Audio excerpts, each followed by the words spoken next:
request for an additional $3.5 billion to secure the border and funds for 2,000 new asylum personnel, another asylum officers and personnel, and 100 new immigration judges, so people don't have to wait years to get their claims adjudicated, which they have a right to make a claim legally. And the failure to pass and fund this comprehensive plan has increased the challenges that we're seeing at our southwest border. No one knows this better than the Vice President. And to truly understand what's happening there, it's important to step back and see the bigger picture here.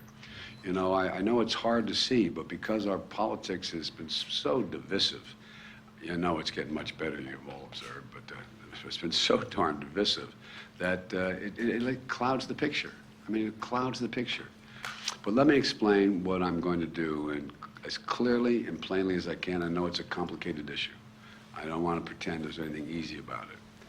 People come to America for a whole lot of different reasons, to seek new opportunity in what is the strongest economy in the world. Can't blame them wanting to do it. They flee oppression, you know, to the freest nation in the world. They chase their own American dream in the greatest nation in the world. And the story of America is the story of so many of your families, including mine, going back to the mid-1800s from Ireland. Now, there are a number of ways to immigrate to America legally under our existing laws. For example, an American citizen can sponsor an immediate family member from another country. An American company can sponsor an employee from another country. There are visas for students to study in our colleges and other special categories. And regardless of the legal pathway they process them to require everyone be involved in following the law. That's the notion. There are laws to get here legally. That includes another legal way for someone to come to America by seeking asylum because they're fleeing persecution, like a lot of our ancestors did as well. And for many people, that's what's happening at our southwest border now. Over the past several years, thousands of people have been fleeing from Central and South America and the Caribbean countries ruled by oppressive dictators, including Cuba, Nicaragua, Venezuela, and escaping gang violence, which has the same impact, in Haiti. Currently, these four countries account for most of the people traveling into Mexico to start a new life by getting to the American border and trying to cross. But instead of safe and orderly process at the border, we have a patchwork system that simply doesn't work as it should. We don't have enough asylum officers or personnel to determine whether people qualify for asylum. There's a standard by which you have to meet. We don't have enough immigration judges, to adjudicate the claims of immigrants. In fact, the previous administration used a rule called Title 42 to deal with the pandemic. To rapidly expel people who crossed the border. It was designed to deal with the pandemic, but it's used as a means to expel people at the border. People turned away under Title 42, and they're not barred from trying to come back. They've been turned away. They go back. They try again. They try again. Well, you know, they can and they do try to re-enter the United States again and again, which makes the problem at the border even worse. And under the United States Supreme Court decision, a case on Title 42 later this year, my administration will make a decision, finally, what to do about Title 42. In the meantime, my administration will continue to use that authority as the Supreme Court has required. And until Congress passes the funds, a comprehensive immigration plan to fix the system completely, my administration is going to work to make things better at the border using the tools that we have available to us now. Today, my administration is taking several steps to stiffen enforcement for those who try to come without a legal right to stay, and to put in place a faster process, I emphasize a faster process, to decide a claim of asylum. Someone says, I'm coming because I'm escaping oppression. Well, there's got to be a way to determine that much quicker for people who are credibly seeking protection from persecution. Secretary of Homeland Security Mayorkas will detail these actions very shortly after I finish at Homeland Security. But here's one significant step we're taking. Over the summer, we saw a huge spike in the number of Venezuelans traveling through Mexico in attempting to enter the United States without going through our legal processes. We respond by using and ensuring that there are two safe and lawful ways for someone leaving the country to come to America. That was one of the reasons you were proposing. First, if they're seeking asylum, they can use an app on their cell phone called CBP1, O-N-E, CBP1, O-N-E. That's to spell it out, not the number one. To schedule an appointment at a port of entry and make their asylum claim there without crossing the border unlawfully and have a decision determined by an asylum officer, do they qualify? Second, in October, we worked with the Mexican government to launch a new parole program. There's another program called, you all know it, but the public may not, called the parole program that immediately showed results by reducing the number of people crossing the border unlawfully. The way this parole program works, one must have a lawful sponsor here in the United States who agrees to sponsor you to get here. Then, that person has to undergo rigorous background checks and apply from outside the United States and not cross the border illegally in the meantime.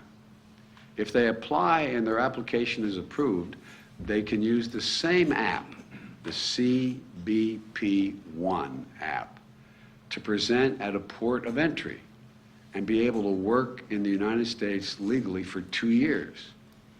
That's the process. But if their application is denied, or if they attempt to cross into the United States unlawfully, they'll be returned back to Mexico and will not be eligible for this program after that. So if they making the program available, if they apply and they do it properly, fine. If they don't apply and they try to come through, they're not going to have an opportunity to deal with the program. This new process is orderly, it's safe, and it's humane. And it works.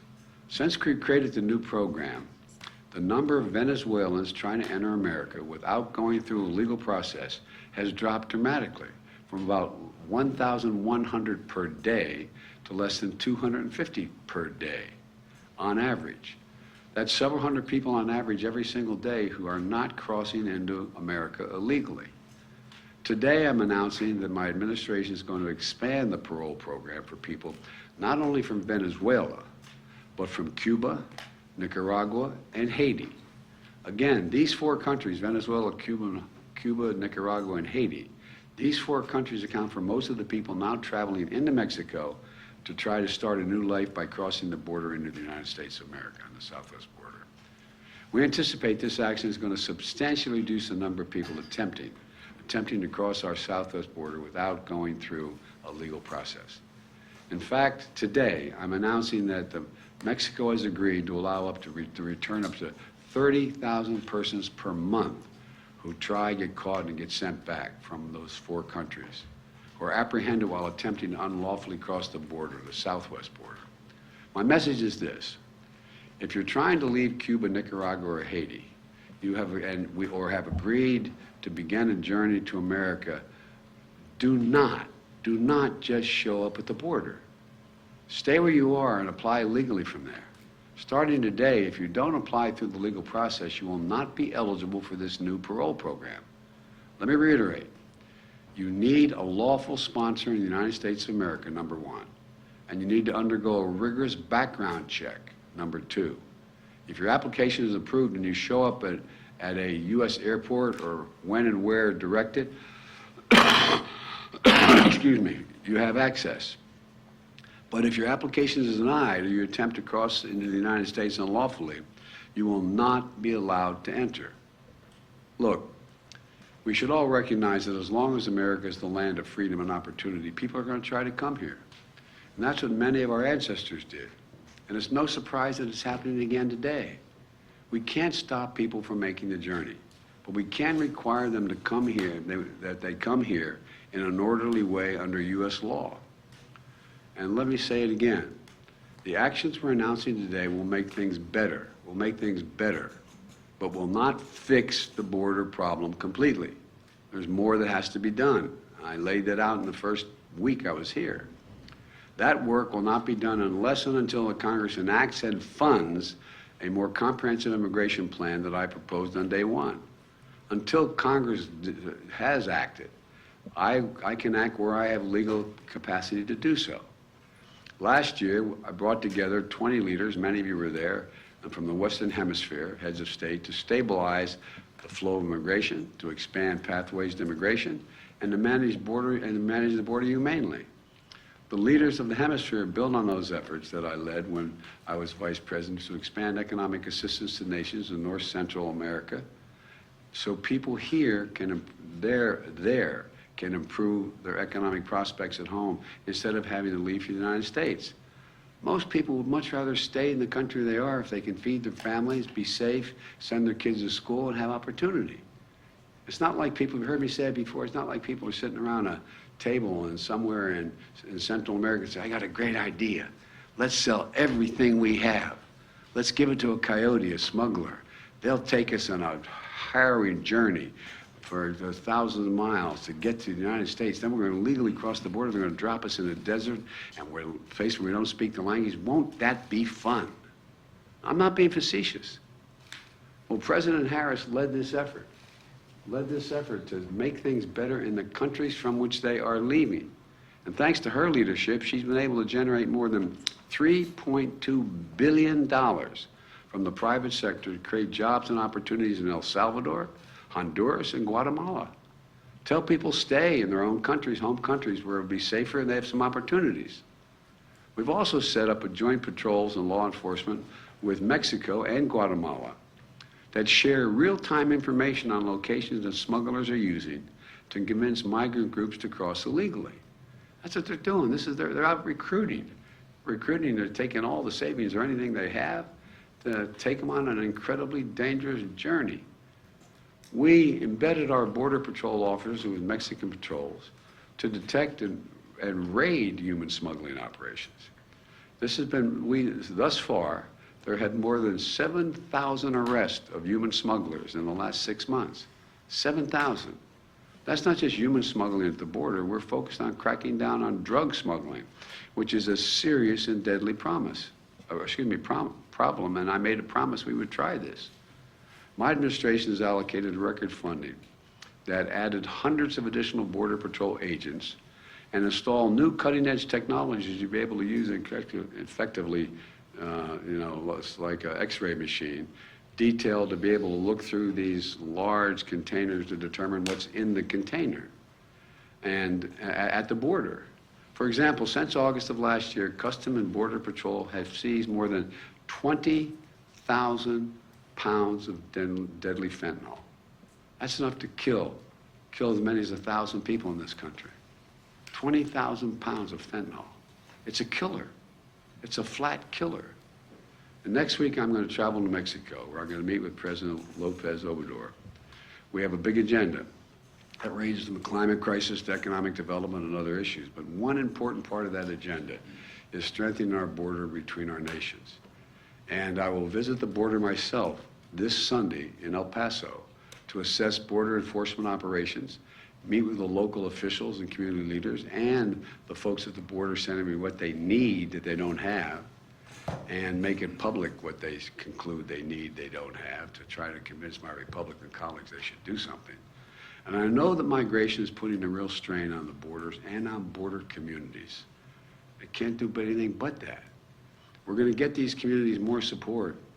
And I want to thank all the nonprofits, the faith groups, the community leaders, and other volunteers who will make sure that vulnerable immigrants have what they need to survive, whether it's food, warm clothing, shelter, medical care, right after their arrival. These religious and civic groups represent our nation's generosity, the best of our country. And they really do. They really do. And they're a powerful rebuke to the hostility and even the hate which many people face when they arrive here legally. So let me close with this. Our problems at the border didn't arise overnight and they're not going to be solved overnight. It's a difficult problem. It's clear that immigration is a political issue that extreme Republicans are always going to run on. But now they have a choice. They can keep using immigration to try to score political points, or they can help solve the problem. They can help solve the problem and come together to fix the broken system. Before Congress adjourned for the holidays, some Democrats and Republicans, a few of them, got together, both sides up in the Senate, and decided they were going to put together a comprehensive plan on immigration. But the Republican leadership and other Republicans, I don't know who exactly did it, rebuked it and rejected it out of hand. It broke up. Just like they rejected my plan 2 years ago. Just like they rejected my recent request for an additional $3.5 billion to secure and manage the border with more holding facilities, better transportation, additional funding for 2,000 new asylum officers and personnel, 100 new immigration judges to more rapidly adjudicate for people when they come here, and how much, and so much more. Think about it. I mean, if this were something, if we had to have 100 more immigration officers to see to it that we're able to import something we needed very badly, it wouldn't take very much time to get it, would it? It'd be real done. Or conversely, if there are criminal gangs coming into the nation, or I mean, but when it comes to immigration, it seems like it's a better issue for them than trying to solve it. Look, we need more resources to secure the border. Yet again, extreme Republicans have said no. Many Republicans agree we should do something. But it's time to stop listening to their inflammatory talk. It's time to look at their record. As I've always done when I'll sit down with anyone who in good faith wants to fix our broken immigration system. And it's hard. It's hard on the best of circumstances. But if the most extreme Republicans continue to demagogue this issue and reject solutions, I'm left with only one choice: to act on my own, do as much as I can on my own to try to change that atmosphere. Immigration reform used to be a bipartisan issue. We can make it that way again. It's not only the right thing to do, it's economically the smart thing to do. That's why immigration reform is supported by everyone. Think of this now. I want to remind the public. Immigration reform is supported by the American labor movement, unions. It's supported by religious leaders. It's supported by the U.S. Chamber of Commerce. We can secure our border, fix the immigration system to be orderly, fair, safe, and humane. We can do all this while keeping lit the torch of liberty that has led generations of immigrants to America. Many of our forebears, many of yours. We can do this by remembering who we are. You've heard me say this a million times. We're the United States of America. The idea of this is beyond our capacity, I just don't buy. We can do anything if we do it together. And you've heard me say it also many times. God bless you all. May God protect our troops. I'm going to stop here, and in a few minutes, literally a few minutes, Secretary Mayorkas and I have been coordinating. He's going to be speaking in much greater detail. We'll take questions at the Department of Homeland Security headquarters. So I want to thank you for your time, and this is going to be this is a hard one to deal with, but we have to deal with it. I mean, it's who we are. Mr. President, do you believe that migration is a human right? Activists say that it is. What's your take? Well, I think it is a human right if your family's being persecuted, if you're being dealt with in a way. I mean, like I thought it was a human right for, Jews in Germany to be able to get to escape and get help where they could. But the other side of this is there's also the people in this country have basic rights that are here. Basic fundamental rights to assure that people who are coming have been checked out. They're not criminals. They're not problem. That their background checks are real. I mean, look. If you think about it, there's not a whole lot of countries people would rather live in than here. No, I mean it sincerely. I think about this, and I think this is sometimes. The team looks at me like maybe I'm out of my mind here, but all kidding aside, if you just said tomorrow, all right, for the next year you can move to any country you want without any questions, how many people do you think are going to leave the United States? And I can name any of the 140-some countries I've been to. There's more than that. I think a lot would be willing to leave and come here. So there's a rationale. There has to be an orderly process and a rationale to it. But it is, and there's other ways we can deal with this, as I said. You may remember, I don't think you're old enough to have been doing it when I was doing as a senator, when I came up with a proposal to have billions of dollars of funding for the Central America to keep people where they are. Remember, we were putting, and it was very, very precise. For example, if the country was in economic difficulty, and most of them are because of climate and other things, and we say, okay, well, they have a problem. Well, guess what? They don't have lighting in their town squares. They can't you know, assure the safety of people walking the streets. Well, if their leader asked for money, we made them sign a proposal that they're going to do lighting in the town squares, what they're going to do, exactly what they're going to do. We checked it out, we put it in, and it began to work. Or hospitals. We have hospitals that don't function because they don't have the following. Well, one of the reasons people will stay is if you improve the hospital. We were doing that. And the thing that I'm so presumptuous to say proud of, but proud of the Vice President, she went beyond the United States and contributors to try to get the rest of the world to say, look, this makes sense. And, you know, she got commitments of $3.2 billion. And so there's a lot to be done. And think about it, even back in days when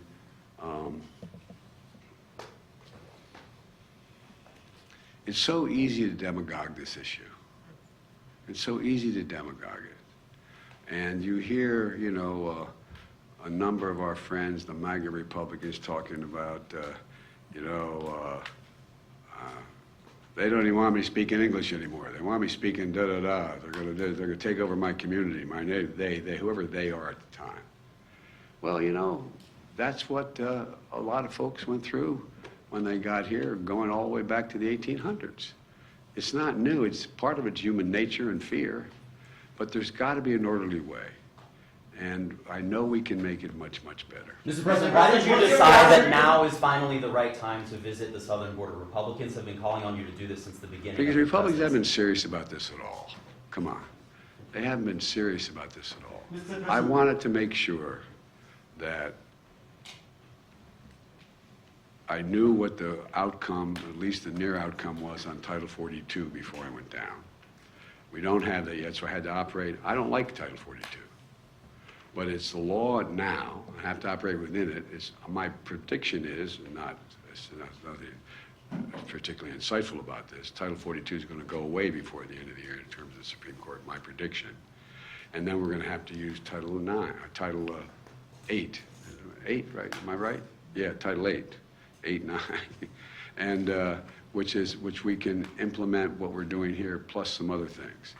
But so I wanted to make sure there was a rational way in which we could begin to announce it. But I couldn't wait once the Supreme Court ruled that they're not going to make the final decision on Title 42 for some time, for another, who knows, probably not till June, in that range, although I don't know that for a fact, to be able to lay this out.